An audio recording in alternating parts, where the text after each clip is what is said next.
Hi there, Dave Douglas with Music for Praise, and what you just heard was an example of how to use what's called the circle of fifths. And you're going to see what that is and how that works today. We're going to start, and this is just going to be part one because it's going to take several of these short videos to try to get you to understand, I think, how that circle of fifths is so important to our chord structures and to our flow of music. You will find that of the top 40 songs, always, they use the circle of fifths. The chord structures are the same. Some of the songs that you listen to that are popular, you don't realize it, they're exactly the same chord structures. And you hear them, and there's a certain chord structure in there that you like. You don't know why, but it's because it fits into this circle of fifths. And one chords lead to the other. This is a 2 chord. This is a 5 chord. And this is a 1 chord. So you see how 2, 5, 1 leads right in, but you go back another one and go back to 6, 2, 5, 1. Cool. And I'll show you how that works. And we're going to start by looking at the circle of fifths right now. And here it is. It's on the screen. The circle is very interesting. I like to start with the C at the top. A lot of people shift it around. Sometimes the C is over at the 3 o'clock position.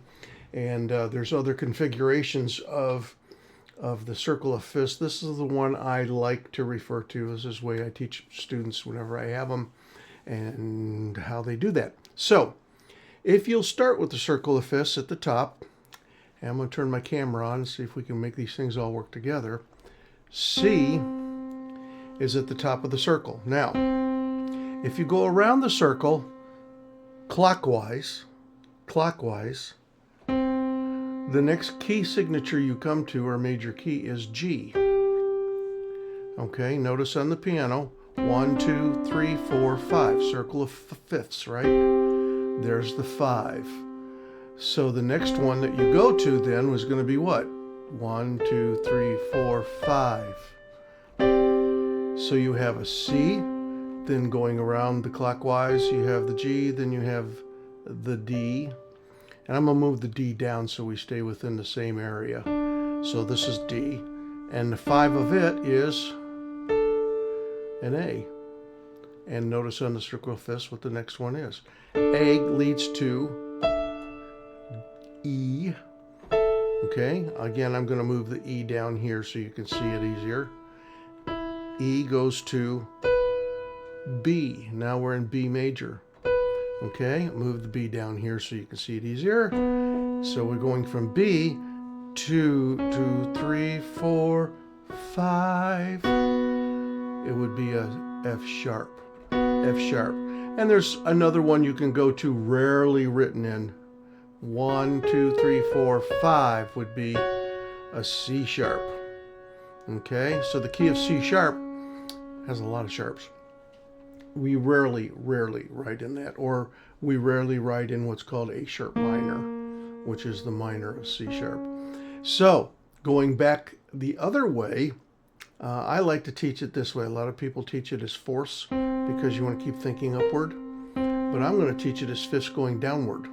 So if we start at C, 1, 2, 3, 4, 5. 5 down, we're going counterclockwise now. We're going to do the flats. We go to F, which is 5 down from C, and we have 1 flat. And that flat is B flat in that key. Now guess what? Going 5 down from F, we get B flat. So B flat is the next one down, and we go from there to E flat. Remember, an interval is the same distance no matter which way you go. So I could have built this on the other way going up, but this is 5 down. Okay, I'm going to move this one up to here so you can see it. So E flat will go down 5. We get to A flat. E flat, A flat. We go A flat, 5 down is D flat. Okay, D flat, move it up to here so you can see it. D flat going down. What's that go to? G flat. Now you're going to look at that and most of you are going to think that's an F sharp because that's the first sharp you wind up with, but that is a G flat. So there's two ways to write a note. This could be written as an F sharp if you're writing music, or it can be written as a G flat. Now I'll move the G flat up here so you can see it easier. Guess what? 1, 2, 3, 4, 5. You're going to say, well, that's a B. No, we're in flats. So it's C flat. You're going down a half step from C. Key of C flat. And just like C sharp, C flat is rarely written into because it's got so many flats and it's so hard for everybody to wrap their heads around it. So C flat. That is just an outline of the circle of fifths. Again, I'm going to keep this real short, but that at least tells you how they're all related.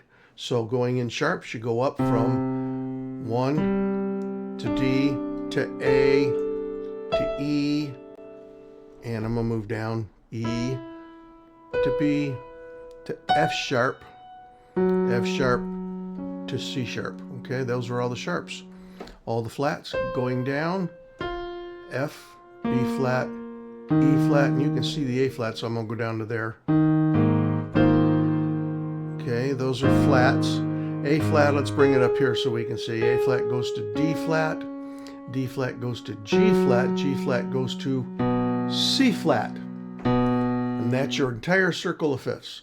And the bottom ones overlap because they sound the same. A D flat scale sounds the same as a C sharp scale. Amazing, isn't it? Circle of fifths. And I'm going to show you how they all talk to each other now in the next one. So this is Dave Douglas, Music for Praise. Go on over, take a look at the subscribe button if it exists. And friend us, like us, do whatever you need to do. But join, if you can, to all of these. And I'll see you again later. Thanks.